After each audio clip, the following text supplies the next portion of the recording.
Hi, welcome to the Gamesplainer. I'm Jeff the Gamesplainer and today I'm Gamesplaining October. So that happened really quick. We've come to time for another top 10 list.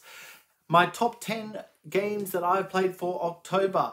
I had quite an interesting month last month. I've played a relatively good number of new games, but I also looked back on a few of the older titles that I had. So some of the titles I haven't played for a few years, but I still really enjoyed them. My number 10 game for October is PAPI. Now this is one of those games that came out in amongst all of those butterfly games that kind of happened or landed around about the same time. I quite enjoyed it when I did the gameplay of it. I really enjoyed it again when I played it with my wife the other day.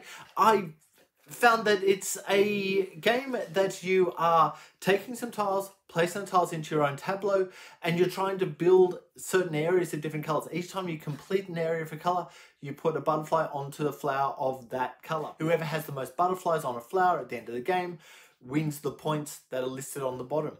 It's pretty straightforward. I think I lost. And I'm really happy with that. There's a push and pull on, am I working on my tableau in order to allow me to get a particular color? Or am I throwing tiles into my tableau because that will give me the most tiles? There's a real push-pull in this game because sometimes you might actually take less tiles because there's one specific one that you want, or because you will get to go first next time if you take this particular line. There's a lot of thinking with that, but it's not too heavy a game at the same breath. My number 9 game for October is Aquasphere. Aquasphere is one of those games that only comes out every now and then, but I really enjoy it and my wife really enjoys it. This is actually quite high on her top 10 list of all-time games. Aquasphere is one of those games where you have multiple boards around the place and you need to move on this board to tell you what you can set up on that board, and then what you set up on that board allows you to do things on the main board. And there's a lot of to and fro, and what I found with this game every time I played, including this time, is that you're never able to do everything that you want to do. You'll get to do some of the stuff, but you'll never be able to do the everything of it. I think that's part of the Stefan Feld glory, is just that the tension that's built within his games where you really want to do a whole bunch of stuff because there's a whole bunch of stuff available, but you actually don't have enough resource or ability to do everything. You have to kind of choose your path and go with it. My number 8 game for October is Celtic. Celtic is an interesting game because realistically you're moving up a stack of markers along the board, and when you get to a certain spot you can leave a guide there or a marker there and continue moving on, and you're trying to get combinations of your markers on various spots depending on what cards are in your hand. Then you turn the card in to take those markers back and get another element or another card to be able to build. And that's really cool. There are spots around the board that allow you to collect resource, or at least cards saying, I've got this resource. And there's a weird scoring on the end of it that if you have 5 of a particular resource, you may not get to score all 5 of them because it depends on how many locations you've managed to get to. That's going to reduce the number.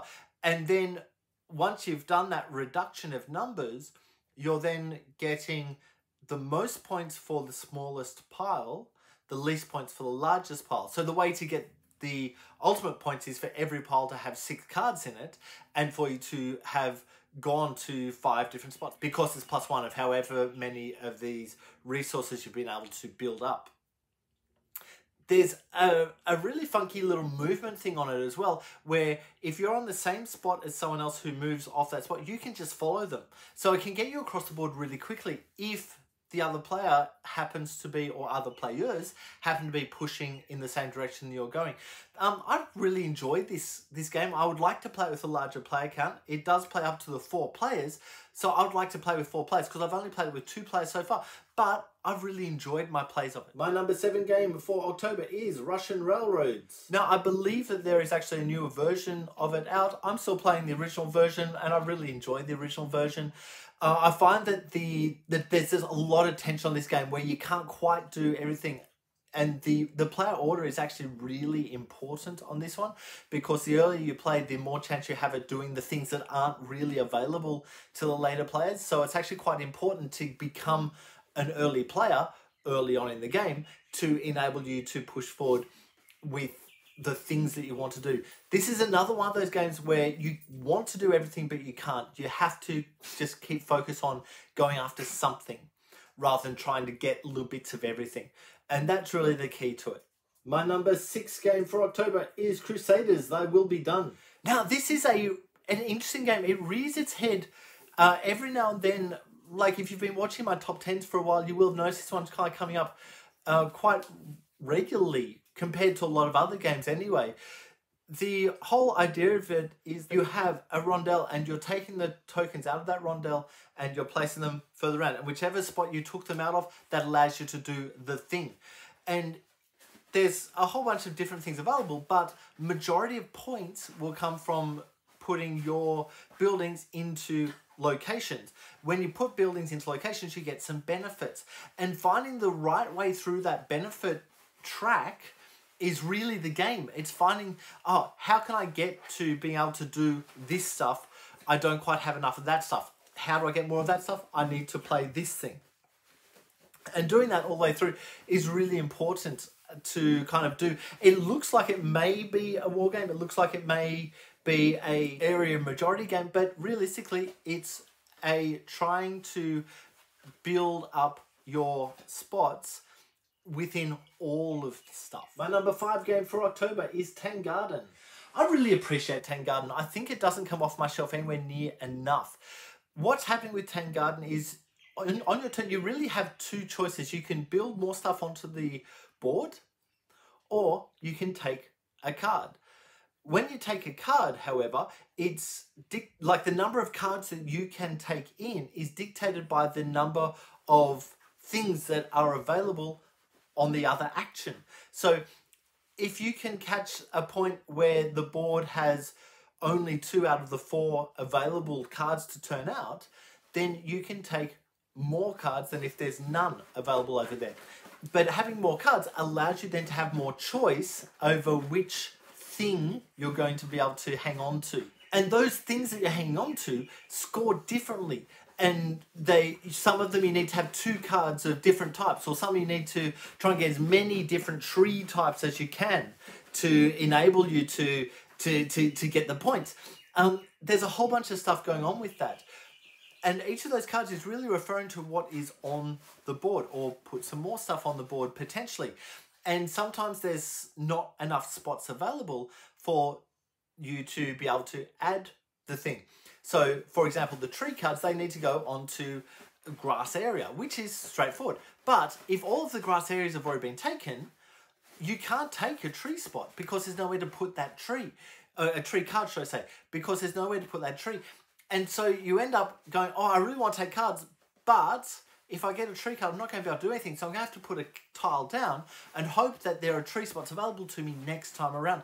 And there's a real push-pull on I want to do this, I want to do that. There's so much going on with this game, and I think that might be actually part of the reason it doesn't quite get to the board as much as I would like it to, is because there's just a lot of intricacy going on with it. My number 4 game for October is Paris. Now, Paris has not had a Gamesplainer done of it yet. It will be coming in the next couple of weeks as soon as I can get it to the table and get it filmed. So watch this space. But I've really enjoyed my place of Paris. I think that this is a game that's in 2 parts, and understanding that there are really 2 parts on the game is vitally important.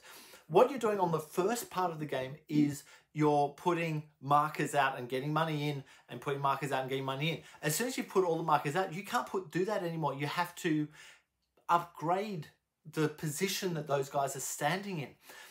And at the end of the game, whoever has upgraded the most and got a scoring card onto the portion of the board they're on is going to get the points.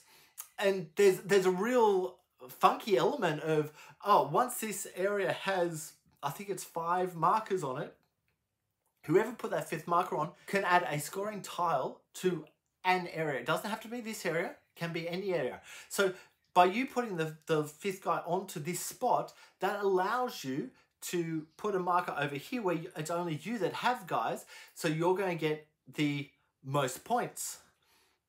There's a heck of a lot of thinking with this. Now, the other issue I found with this one is that money is really, really tight. And so anything you can do that can get you some money, do it. It's so important to have that money to be able to continue doing stuff. There's so much going on with the push-pull of, I do this, I get that, I get this, I get that, and I put that out, and I do... There's so much stuff going on, so much potential in this game. I really enjoy it. There's a lot to think about. Of course, there's a lot to think about. But, man, it's a good game. So, when that Gamesplainer comes out, please watch it if you haven't already seen the game or haven't got the game. But Paris is a really solid game. My number 3 game for October is Ride the Rails. Now, Ride the Rails is the second in a series of game. I'm still waiting to get the third one. I'm hoping to get that soon and be able to do the Gamesplainer of it. But I find that Ride the Rails is a better game on the table. This is for me personally. You may disagree, but I feel that it is a better game on the table than Irish Gate, which is the first game in that series. The whole idea is a 3-player minimum game, just be aware of it. The whole idea is that you're getting shares in a rail company, you're putting rails out, and then you're taking someone on a journey, and every leg that they travel on a area that is owned by you, you'll get some points for. Every area that they move through that's owned by someone else, they will get points for or money for. And there's a real mathiness to it. I haven't quite worked it out exactly yet.